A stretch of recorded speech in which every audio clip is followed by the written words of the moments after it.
네, 오프닝벨 2부와 함께하고 계십니다. 이 시각 증시 상황 확인해보고 오셨습니다. 바로 이어서 공시 있는 사랑을 싣고 코너를 함께 보도록 할 텐데요. 도움 말씀 위해서 장희진 캐스터 바로 옆자리에 자리해 주셨습니다. 어서 오세요. 네, 안녕하세요. 네, 우리 또 어제 이어서 좀 살펴볼 기업들이 있는데 기업들의 공시들이 계속해서 나오고 있습니다. 실적 발표를 앞두고 있고 또 실적 발표를 이미 한 기업들도 있습니다. 어떤 기업들이 기다리고 있는지 첫 번째 사연부터 확인해 보시죠.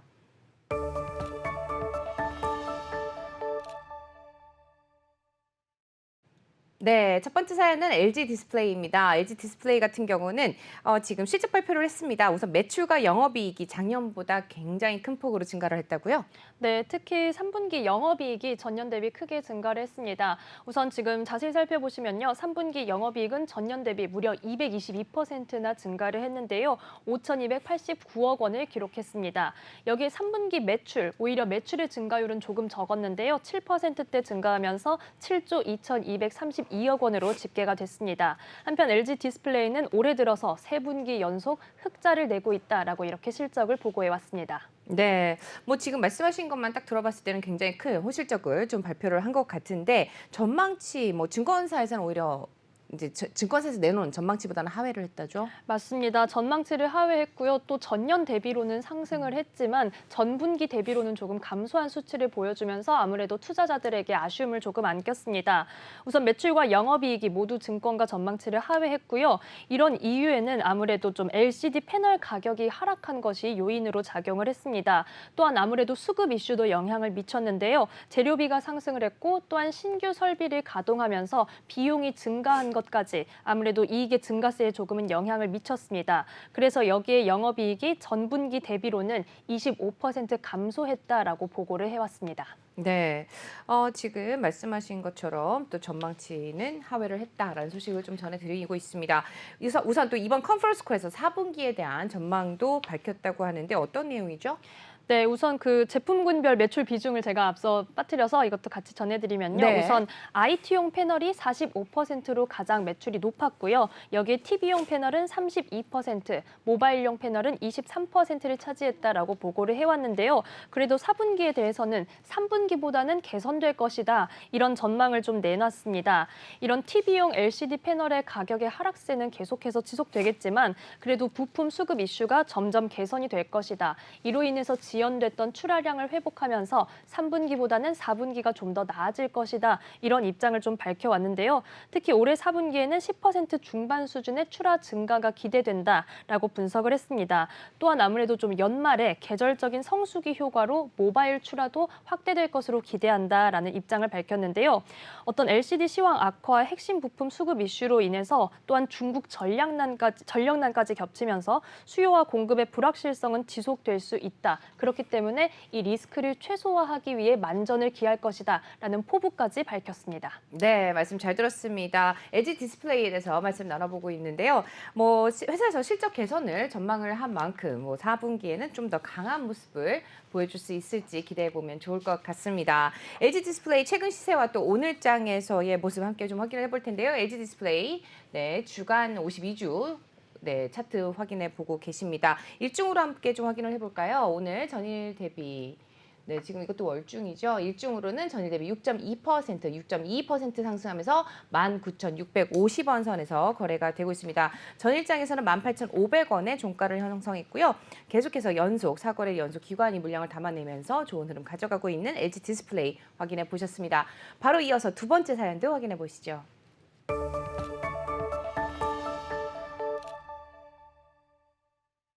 네, 두 번째 사연은요, 바로 네, LG화학입니다. LG화학, 일본 기업 도레이와 손잡고 합작법인을 설립한다는 소식에 굉장히 또 좋은 흐름을 가져갈 것 같은데요. 어땠나요? 네, LG화학이 도레이와 함께 이렇게 설립하는 이번 합작법인이 2차 전지용 분리막을 공급하기 위한 합작법인이라고 합니다. 이 분리막이라는 게 2차 전지의 핵심 소재 중에 하나인데요. 저희가 뭐 2차 전지 소부장 얘기할 때 그 뭐 양극재나 음극재 이런 이야기들을 굉장히 많이 하지 않습니까? 않습니까? 그런데 그 양극재와 양극과 음극이 접촉하지 않도록 분리를 해주는 굉장히 중요한 소재라고 합니다. 하지만 이 분리를 해주면서도 매우 미세한 구멍이 있기 때문에 이 리튬 이온은 양극과 음극 사이로 이동할 수 있게 해주는 굉장히 정교한 소재이기도 한데요. 그래서 분리막은 배터리의 내구성과 안전성을 확보하는 데 핵심적인 역할을 수행하고 있다고 합니다. 한편 이번에 합작법인을 함께 설립한 도레이는 일본 기업인데요. 군용 물자를 공급하는 기업으로 출발을 했습니다. 그리고 나일론 제조 기술이나 탄소 섬유로 굉장히 유명한 기업인데요. 또한 소재 혁신에 힘쓰고 있는 그런 기업입니다. 도레이와 LG화학이 이번에 50대 50의 지분으로 합작법인을 설립하고 나서 30개월 후에는 LG화학이 도레이의 지분 20%를 추가로 인수하면서 경영권을 확보할 예정입니다. 네, 그때 되게 재밌는 소식이 있어요. 한국과 일본도 아닌 헝가리에다 합작법인이 설립이 된다고요? 맞습니다. 이번 합작법인이 헝가리에 지어진다라고 네. 해서 저도 좀 흥미롭게 생각을 했는데요. 유럽 시장을 공략하기 위한 바라고 합니다. 네. 그런데 또 유럽에도 여러 국가들이 있는데 왜 그럼요. 헝가리일까라는 생각을 궁금합니다. 했는데 네. 헝가리가 유럽 지역 내에서 굉장히 교통이 편리한 그런 편이라고 그렇죠. 합니다. 네. 또한 LG화학의 주요 고객사들도 인접해 있어서 헝가리가 굉장히 유리한 부지로 좀 선정이 됐고요. 또한 한편 지금 일본의 도레이에도 그 헝가리 관계사 공장 부지가 이미 있는 상황입니다. 그렇기 때문에 이런 좀 합리적인 선택이었다라고 분석이 되고 있는데요. 한편 지금 LG 에너지 솔루션이 폴란드에 배터리 공장을 두고 있는 상황입니다. 이 공장의 분리막을 공급하기 위해서 인접한 국가인 헝가리의 합작법인을 설립한 것으로 전해지고 있습니다. 네, 앞으로의 전망도 좀 들어봐야 되지 않을까 싶은데요. 앞으로의 전망 어떻게 예측하고 있을까요? 네, 사실 LG화학이 이 소식이 전해지기에 앞서서 실적 발표를 했는데요. 3분기 영업이익이 19.6% 감소했다라고 밝혀왔습니다. 사실 석유화학 사업에서는 분기 최대 매출을 달성하는 효과를 냈지만 배터리 사업에서는 아무래도 제너럴 모터스 리콜 사태 이 비용이 조금 컸습니다. 이 비용으로 인해서 3,728억 원가량의 적자를 내면서 전반적으로 좀 실적이 부진해지는 그런 흐름을 가져갔습니다. 여기에 또 LG 에너지 솔루션은 사실 연내 상장을 추진해 왔지만 이런 사태들을 좀 처리하고 수습하면서 상장이 연내에는 조금 어려울 것으로 전망되고 있는 상황인데요. 네. 하지만 LG화학 그리고 LG 에너지 솔루션 다시 반등의 기회를 노리고 있는 모습입니다. 지난 25일에는 LG 부회장이었던 권영수 전 부회장이 LG 엔솔의 CEO로 또 선임이 됐습니다. 그런데 여기에 동아일보 기사에서는 리콜 사태에 대한 소방수가 등판을 했다. 이렇게까지 표현을 하면서 좀 기대감을 표하고 있는 상황이고요. 네. 또한 LG화학 앞으로 2025년까지는 6조 원을 투자해서 양극재와 분리막 그리고 음극 바인더 등 핵심 소재 사업을 집중적으로 키울 것이다라고 포부를 밝히기도 했습니다. 네, 말씀 잘 들었습니다. LG화학에 대해서 말씀 나눠보고 있습니다. LG화학 최근 시세와 또 차트 함께 흐름 확인을 좀 해볼 텐데요. 오늘 일중입니다. 2.67% 상승하면서 84만 7천 원 선에서 거래가 되고 있습니다. 10월 초순이네요. GM과의 배터리 리콜 비용이 불확실성이 해소가 되면서 80만 원 선을 회복을 했다라는 소식과 함께 전일장에서는 0.6% 내리면서 82만 5천 원의 종가를 형성한 바가 있습니다. 오늘 좋은 흐름 가져가고 있습니다. 기관이 19일부터 6거래일 연속 이렇게 물량을 담아내다가 어제 매도 우위를 보여줬다는 소식 함께 전해드리고요. 외국인은 22일부터 어제까지 4거래일 연속 매수세 보여줬다는 점도 함께 짚어드립니다. LG화학 소식 짚어봤고요. 이어서 세 번째 사연 확인해 보겠습니다.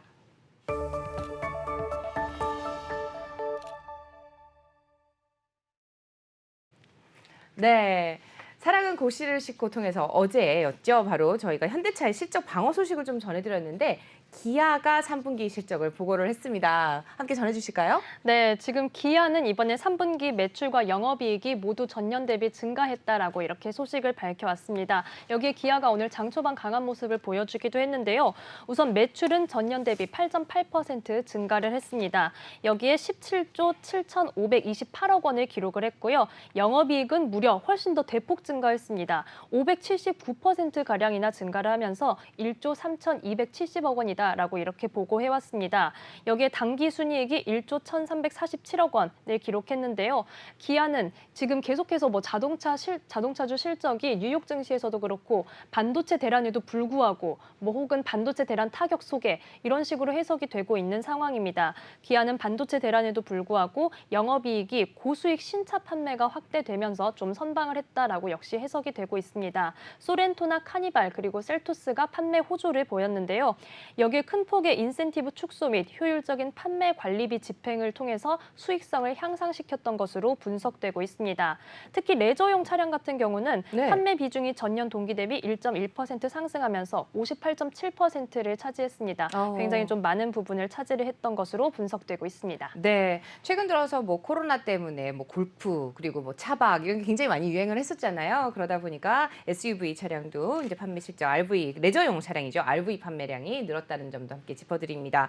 하지만 또 여전히 반도체 대란의 여파는 장기화될 것으로 전망을 하고 있다고 하는데 어떻게 봐야 될까요? 네, 아무래도 좀 네. 조심스러운 입장을 표할 수밖에 없었는데요. 앞서 어제 전해드린 현대차도 연내 네. 판매량의 가이던스를 좀 하향 조정한 바가 있습니다. 여기 기아 역시 올해 좀 4분기 상황이 3분기보다 개선이 된다고 하더라도 판매량이 당초 계획했던 것보다는 기대에 못 미칠 것으로 전망한다라는 이런 조심스러운 입장을 밝혔는데요. 앞으로 어떤 생산 차질, 이런 재고 부족 상황이 지속될 것으로 전망을 하면서 4분기 실적이 그래도 뭐 코로나19 기저효과 때문에 3분기보다는 나아지지 않을까라고 네. 하면서 정말 관계자가 이렇게 말했다고 합니다. 9월이 가장 어려운 시기였던 것으로 분석이 되고 있고 9월보다는 10월이 나은 상황이다. 그리고 11월과 12월에는 10월보다는 나을 것이다. 아하. 이렇게 조금씩 나아질 것이다라는 조심스러운 추세를 좀 전망했습니다. 네, 뭐 3분기 실적 발표 소식도 있지만 사실상 기아에 대해서 또 전해진 소식이 하나 더 있잖아요. 네, 기아는 어제 또 다른 공시를 내기도 네, 했고 그랬죠. 또 오늘 아침에 전해진 소식도 있는데요. 네. 이 두 가지 소식을 함께 전해드리겠습니다. 먼저 2021년 임금 협상에 따라서 회사 주식을 좀 지급하기 위해서 이 자사주를 매입한다, 장내 매수한다라고 어제 공시를 했습니다. 이는 375억 4,002만 7,200원 규모인데요. 자기 주식 44만 2,689주를 장내 매수한다고 이렇게 공시를 했습니다. 아무래도 좀 자사주를 매입하면서 어제 상승 흐름을 가져가기도 했는데요. 하지만 오늘은 조금 아쉬운 소식도 전해졌습니다. 기아를 비롯해서 현대차까지 총 6개사의 33만 대가 차량 리콜이 필요하다라고 국토교통부에서 발표를 해왔는데요. 네. 방향 지시 등이나 브레이크 등 소프트웨어에서 결함이 발견된 것으로 드러났습니다. 네, 말씀 잘 들었습니다. 이런 소식들이 계속 나오게 되면서 투자자들 어떻게 움직였는지 함께 좀 확인을 좀 해봐야 되지 않을까 싶은데요. 기아의 최근 시세 그리고 오늘 추이 함께 확인해 보겠습니다. 오늘 일중입니다. 일중 차트 확인해 보고 계십니다. 3.18% 전일 대비 3.18% 상승하면서 87,700원 선에서 거래가 되고 있습니다. 아무래도 이렇게 상승세를 이어간 이유 수급을 확인해 보시면 너무 쉽게 이해가 되실 텐데요. 10월 7일부터 외국인이 순매수세로만 일관해 오고 있습니다. 굉장히 큰 폭으로 상승을 하고 있고요. 네, 3거래 연속 상승을 했었고 오늘 또 15거래일째 외국인 순매수 들어왔습니다. 기관도 어제는 함께 물량을 담아내고 그저께 27일에도 어제였죠. 27일과 28일 오늘 이틀 연속 계속 순매수세 보이고 있습니다. 10월 초순에 7만 4천 원 선까지 내려갔다가 계속해서 외국인의 순매수세에 오름세를 지속하고 있는 네, 기아입니다. 이어서 마지막 사연도 함께 확인을 좀 해봐야 될 텐데요. 마지막 사연 보겠습니다.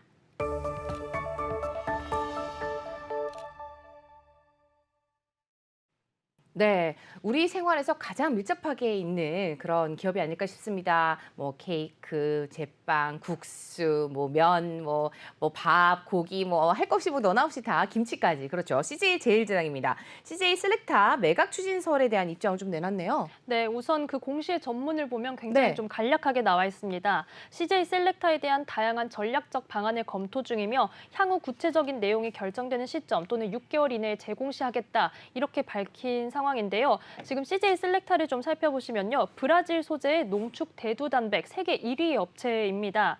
여기에 CJ 제일제당이 2017년이죠. 3,600억 원을 들여서 셀렉타를 인수했던 바가 있는데요. 계열사 출자를 통해서 지분 53%를 인수했었습니다. 여기에 국내 사모펀드 스틱 인베스트먼트와 함께 조성한 스틱 CJ 글로벌 투자 파트너십 펀드에서 나머지 지분 37%를 추가로 매입한 바가 있습니다. 여기에 나머지 지분도 계속해서 추가 인수를 하면서 지분 100%를 결국 확보했던 바가 있는데요. 업계에서는 지금 이 펀드의 만기가 2022년 말로 1년여 앞으로 다가오면서 아무래도 펀드 자금 회수를 위해서 매각을 검토하고 있는 것으로 분석하고 있는 상황입니다. 네, 말씀 잘 들었습니다. 지금 보면 업계에서는 계속해서 뭐 만기가 2022년 말로 이제 1년 앞으로 나갔다 이런 얘기를 또 좀 전해주셨는데 매각설이 처음 나온 건 아니잖아요. 맞습니다. 지금 네. 10월 중반에 다시 이 매각설이 그렇죠. 나온 건데 말경에 다시 나온 건데 한 달 전인 9월 말경에도 매각설이 한 차례 나왔던 바가 있습니다. 네. 관련 업계에서는 CJ제일제당이 CJ셀렉타 매각에 성공할 경우에 재무 건전성이 크게 개선될 것으로 좀 기대를 하고 있고요. 대규모 투자 재원을 확보할 수 있기 때문에 일석이조의 효과를 볼 것으로 예상했던 바가 있습니다.